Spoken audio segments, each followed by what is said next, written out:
আজকে আমার ছোট্ট বাগানে অনেক বড় একটা লাউ হয়েছে, তো আজকে আমি সেটাই রান্না করব। তো এর জন্য এই তো আমি লাউটা কেটে নিলাম। তো এখন লাউটা কেটে আমি রান্না করব। আজকে লাউটা রান্না করব ডিম দিয়ে। আজকে ডিম দিয়ে লাউ রান্না করব।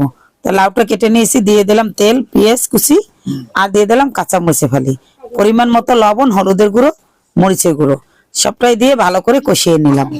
কষানোর পরে আমি দিয়ে দেবো লাউটা। তো এই তো দেখুন আমার লাউটা কত সুন্দর হয়েছে। আমার লাউটা হয়ে আসছে, আমি দিয়ে দিলাম ধনিয়া পাতা। এখন দিয়ে দেবো একটি ডিম। ডিমটা শেষে দিতে হয়, কারণ ডিমটা আগে দিলে শক্ত হয়ে যায়, এটা নরম থাকলেই খেতে বেশি ভালো লাগে এই আর কি। তো আমি একটি হাঁসের ডিম দিয়ে দিলাম, এটাও আমার আতালের হাঁসের ডিম। তো দিয়ে আমি সুন্দর করে লাউটা মিশিয়ে দিলাম। এই তো আমার লাউ হয়ে গেছে। লাউ দিয়ে ডিম বন্ধুরা রান্না করলে খেতে কিন্তু অনেক মজা হয়, তাই এটা খুবই সুন্দর হয়। এই তো আমার রান্না হয়ে গেছে, লাউটা খেতে কিন্তু সেই